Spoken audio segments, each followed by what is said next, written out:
Peace. Divine Rising. Welcome to the YouTube live book reading of Love Like Sky by Leslie C. Youngblood. I'm your moderator and narrator, Uriel Riley. Welcome back after a beautiful, beautiful rest and restoration in Magenta. Happy Tuesday. Peace, peace. All right, let's go. We got a lot of work to do today, so I wanted to make sure I come on here, give you the peaceful part of YouTube, the clean, peaceful part where we read books. And so we are in dreamland. Sparkles edition. Chapter 13 is where we pick up at. Page 124. All right, here we go. This is so great. On our way to the hospital, Javon called home. Hey, Ma. Yeah, Nick and Georgie are with me. We're going to take them to grab a bite to eat and hit up Red Box. We'll be home in a few. All right? Have a good time. He hung up and said, Now, that's my neck for sure if we don't find Nick. He was the only one who was allowed to call her that. I tried hard not to think what I knew Javon was thinking, what Kevin was thinking. Something bad could have happened. Felicia Williams bad. She was only 9 years old when she went missing. Frank and Mama were upset because they'd only showed her face on the news. And she had a Hello Kitty shirt on like mine. Mama said if she was a little girl called John Benet Ramsey, they'd show her face every 5 minutes. When the police found Felicia Williams, she wasn't alive anymore. I grabbed my stomach, but still couldn't stop the queasy feeling like I was upside down. Hey, you okay, Georgie? Javon asked. My lips felt like they were glued with Elmer's glue. I'm fine. Stomach just hurts a little. Javon's left hand tapped on the steering wheel like it was his keyboard. No time to get sick now. Need you alert to help me find Nick. I'm fine, I said, but I couldn't even hear the words. Come on, sis. Come on, sis. Don't do this to me, Javon sang, tapping harder. When he gets on Nikki's nerves, she calls him a wannabe John Legend. When we got to the parking garage, I grabbed the door handle. As soon as Javon parked, Kevin and I dashed out of the van, and Javon followed us. I was so scared that Nikki was going to be there that I didn't want to open the door to the walkway where she was supposed to wait. I crossed my fingers and said a quick prayer. I called that a double. Kevin pushed the door. She's not here, he yelled as we all looked up at the empty steps. My hand flew to my mouth. Oh my Josh, it's really getting late now. Let's check out the park, Javon said. And here's the thing, if she ain't there, gotta go ahead and call the police. When he said the word police, I got that stinging feeling in my head I had when I sucked on the freeze pop too fast. Okay. Oh God, please, please. Don't let my best friend be an Amber Alert. I couldn't make myself believe that Nikki would go alone to a place neither one of us was familiar with. I took a deep breath before I spoke.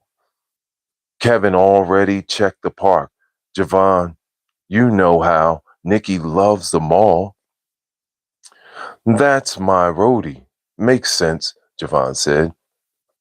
Her allergies keep her out of the parks anyway.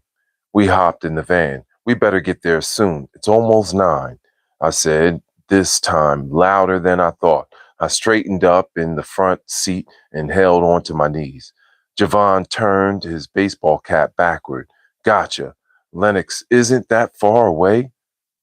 Then he muttered to himself, Come on, sis, be there.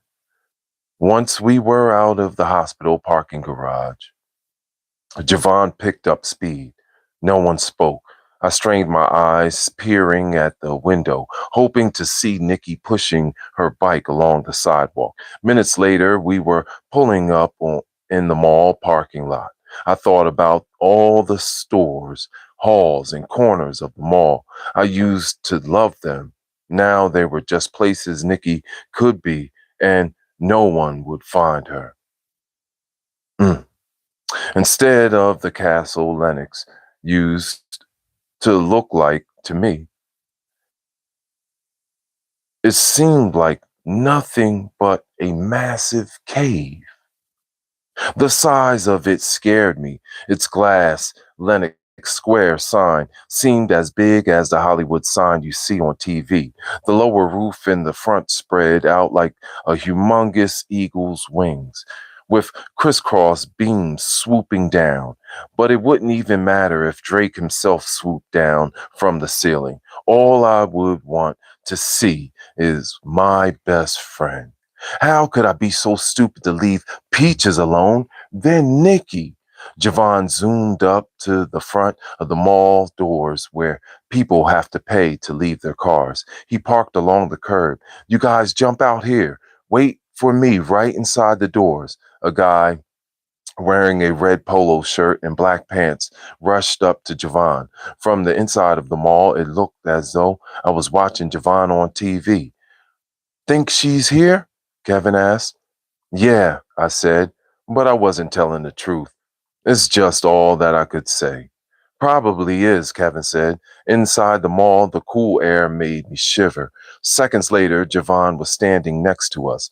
Hopefully, it'll be four of us on the ride back. So, where to? Javon asked, looking around. We should go to Forever 21. That's her favorite store, I said. You know better than I do, Javon said. Let's give it a shot.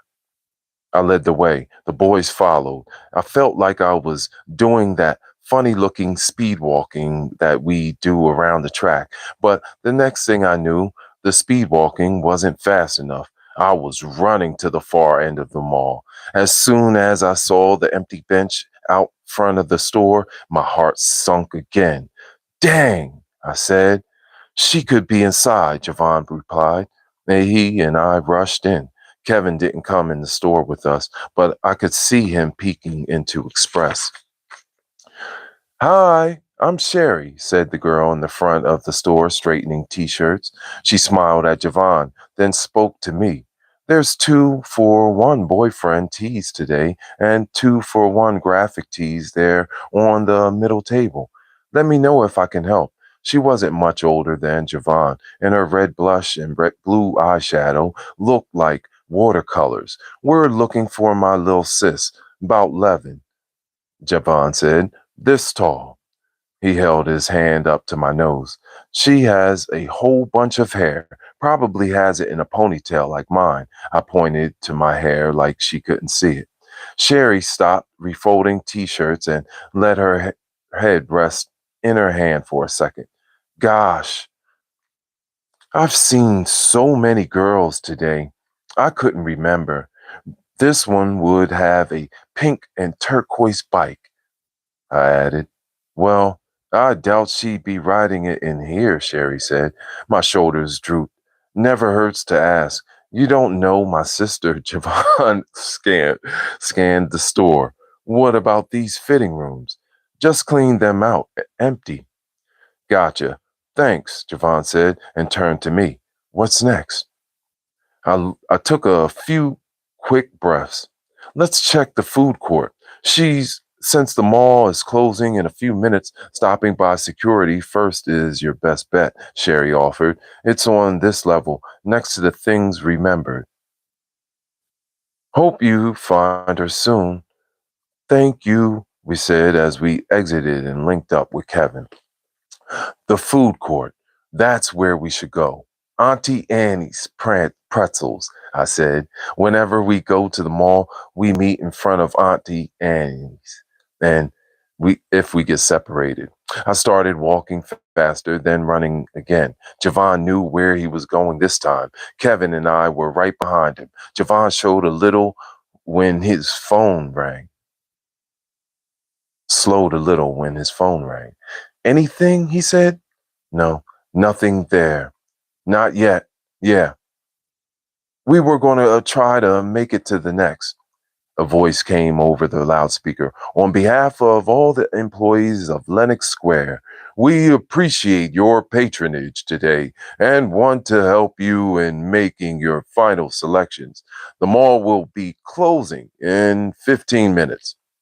Javon jumped on the escalator, taking 2 stairs at a time. Kevin and I did the same. Security after this, Javon said. Police are next. The word turned my stomach to sludge. Though my legs kept moving, Kevin wasn't familiar with the mall, but Javon and I weaved through it like Kevin did the hospital. My shoes were slippery, but I still didn't let that stop me from getting to Auntie Annie's pretzels. An employee was cleaning the tables and pushing chairs underneath them. Most of the tables directly in front of us were empty. Then I glanced to the right at a row of tables next to the down escalator. A girl with her arms folded on her head, resting like she was taking a nap on a school desk, was sitting there alone. Peace, peace, eyes, heart, love. I see all the hearts and love. Thank you so much for being here. Divine Rising. Happy, happy Tuesday. And the peaceful part of YouTube where we read books and learn from masters. I'm Master Fitness Trainer Uriel Navarrete. Thank you so much for being here and reading with us. Love like sky. We are now in the 13th chapter. All right. Page 129 for those in the playlist and reading along. It will be put in the playlist and you can just tap on the book, just like all the other books on this channel, and read along with us. Thank you so much.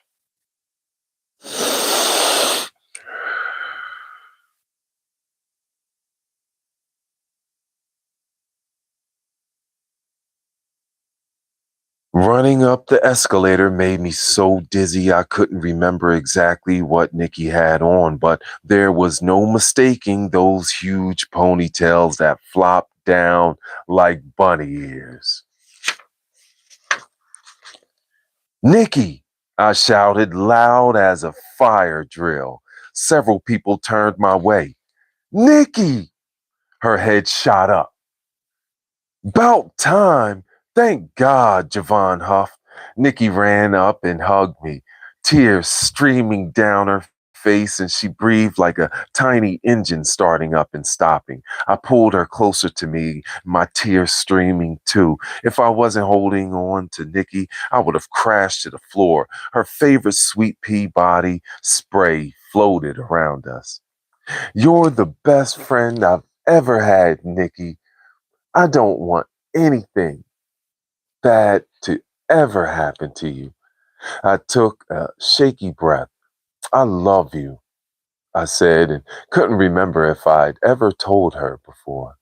I love you too, Georgie, she whispered and tilted her head back.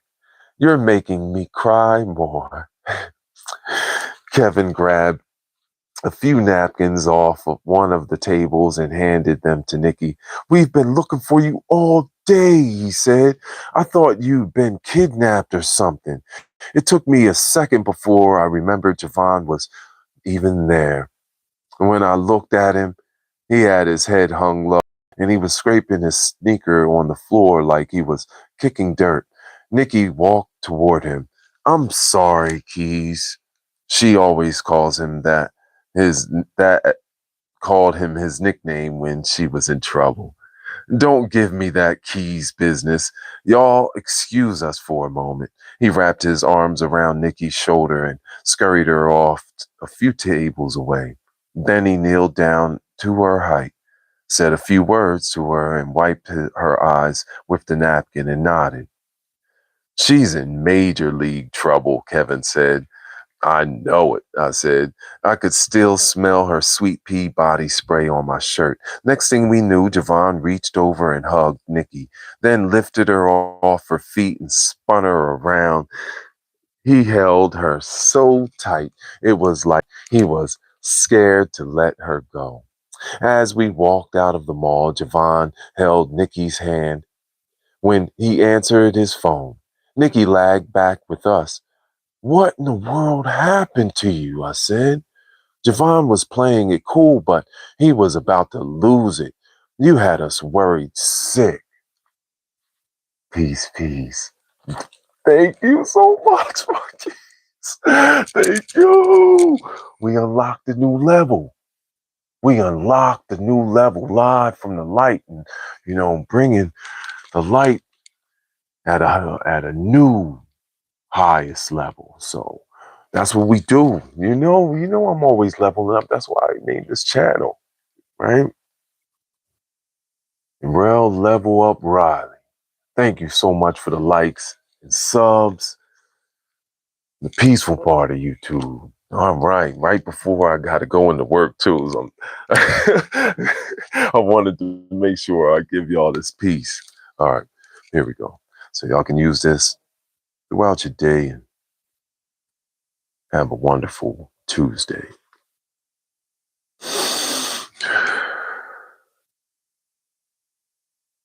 Javon was playing it cool, but he was about to lose it. You had us worried sick, Nikki sniffed. Did he tell you my mama and daddy? Did he tell my mama and daddy? She's asked me. He was getting ready to after the police. The police! If Nikki thought she whispered, she didn't. Yes, the police, Javon said. He held the door as we walked out into the muggy air.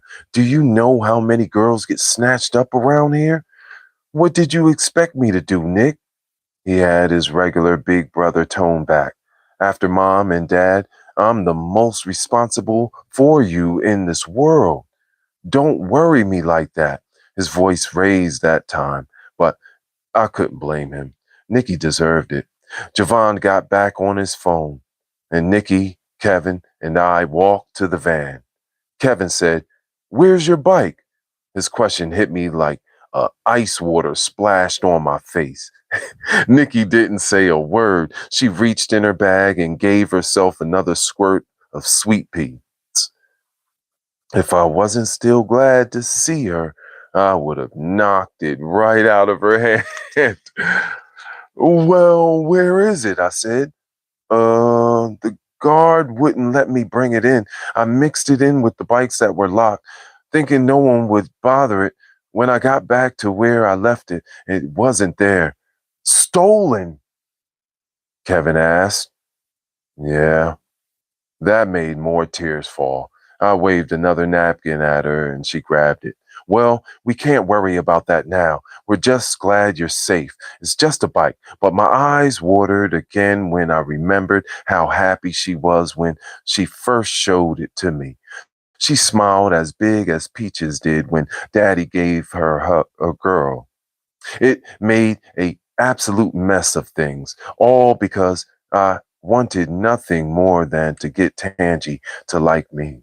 Now, Peaches was in the hospital and Nikki's prized bike was gone. Let's just get out of here, Javon said as he opened the van's door. Kevin turned to me and whispered, "Want me to stay behind and start looking for Nikki's bike?" Right now, I asked back. Yeah, whoever has it might be still around. Thanks, but we should all go. You're my, I mean, it'll probably be better to find it during the day.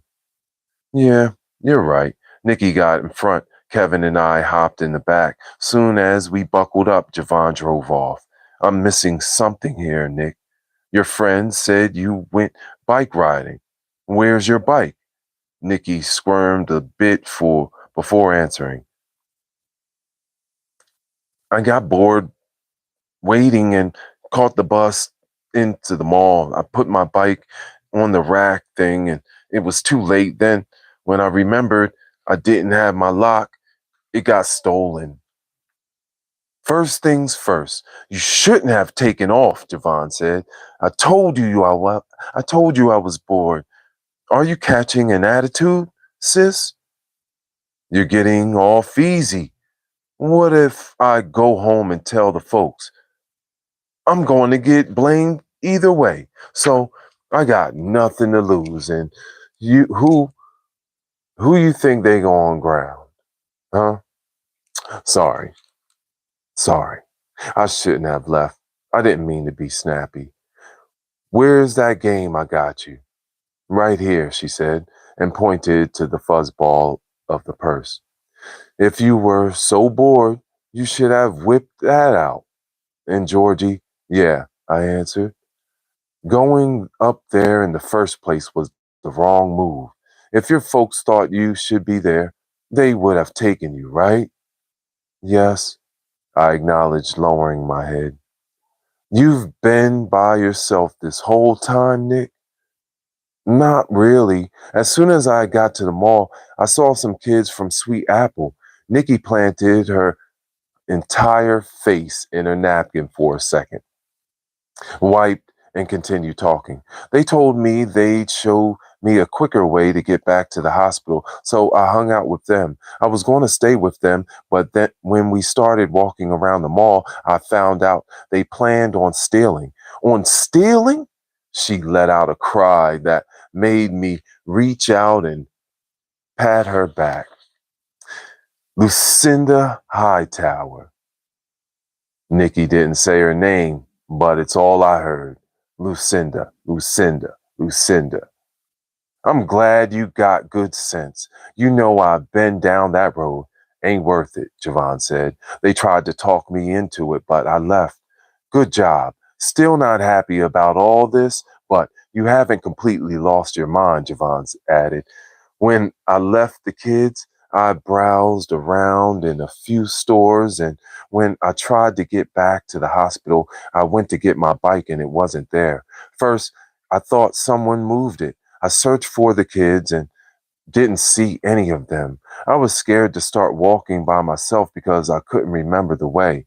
If it wasn't locked up, one of the hundreds of people could have thrown that bike in their trunk. Maybe surveillance cameras or something could help us. But I can't even remember where I left it. The mall is so big. That was odd to me because Nikki could find Bath and Body Works in Lenox Mall blindfolded. Well, we'll get back to that later, but you've known the house phone number since you were 5 and you knew my cell. You could have found a phone to use. I didn't want to get us in more trouble. Sis, I don't think you realize how close you were to being an Amber Alert. Please never scare us like that again. None of y'all. You hear me? Javon turned on the radio. 2 minutes from being an Amber Alert. And that's the truth. That's mom's calling again. Now, Javon answered his phone. I closed my eyes and thanked God for bringing Nikki home. Something worse than a missing bike could have happened. I just hope that this was a sign that Peaches would come home next.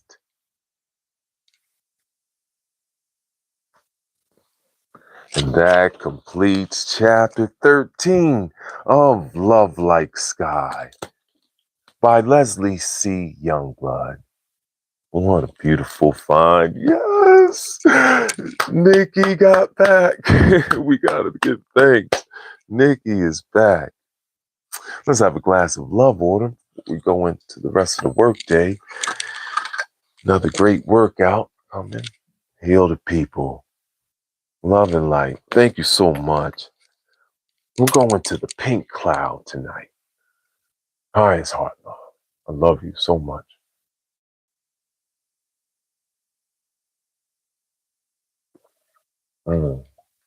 That's so great. I love you. I love you. I love you. Gratitude and highest heart love. Thank you for reading with us on this peaceful part of YouTube where we read books and learn from masters. I want you to have a wonderful day. Thank you for coming with us live from the light. And that's what we have to do. Continue to shine the light to the world. Raise the vibration, right? That's why we love ourselves, and it's easier to love others. So thank you so much. Much love. I, I, I. Love, love, love. You.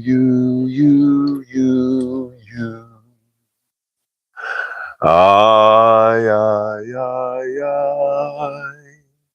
Love, love, love, love. You. You.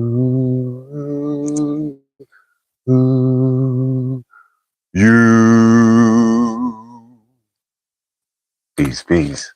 Y'all have a wonderful day. I'll see you soon, okay? Thank you. Thank you so much, Marquise. He said, keep shining light and loving the people. That's right. All of it. Fine. New level. Peace, peace.